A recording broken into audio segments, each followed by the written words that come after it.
So this is a quick test of some of the features that came out recently from the Unite conference that I went to, or at least was one of the first times I was seeing a lot of them. One of the things is Cinemachine when it came out for free.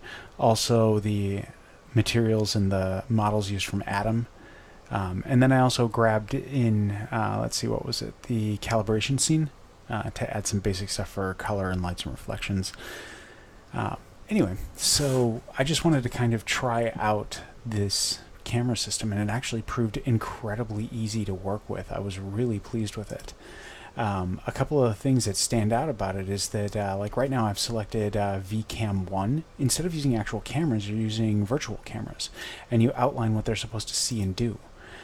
So in this case, VCam 1, this is telling it, what am I supposed to look at? So over here, the center dot, that's what I'm focused on. It's actually a point on his neck. And then the blue area, that's flexible. It wants to try to keep you in the white. As long as this is in the clear area, sorry, not white, clear. As long as it's in the clear area, then you can actually just, it'll just let the camera do whatever. It'll stay still.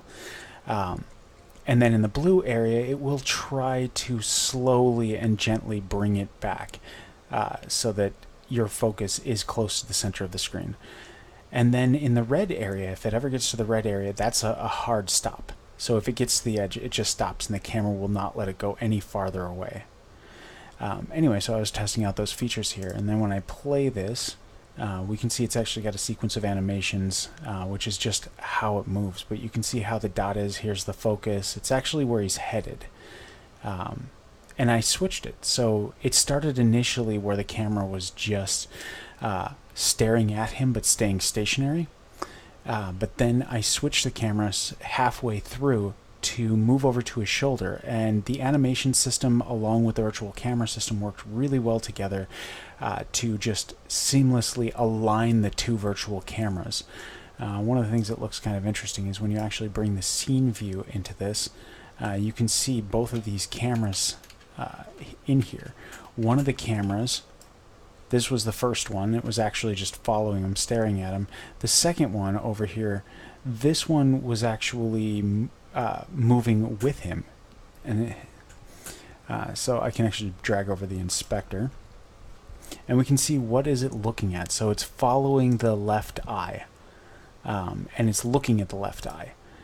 So you can tell it what is it supposed to follow, like what does it stay near, and then what is it supposed to look at. So you can have two separate things that's adjusting. And then you get to adjust how does it aim. You can make it look chaotic. You can make it look like it's a camera person holding it, like some of the typical body movements that happens when a camera is held instead of being on a dolly or platform. And then noise system to go ahead and add some different types of issues to the cameras and how it moves. All right, but in general, it worked together to be able to produce some really nice cinematics, and I recommend anyone try Cinemachine. Cinemachine. And then also, what was it? I had Cinemachine, that was the basic thing. I also had some of the post-processing effects going on in this, but they were pretty minor.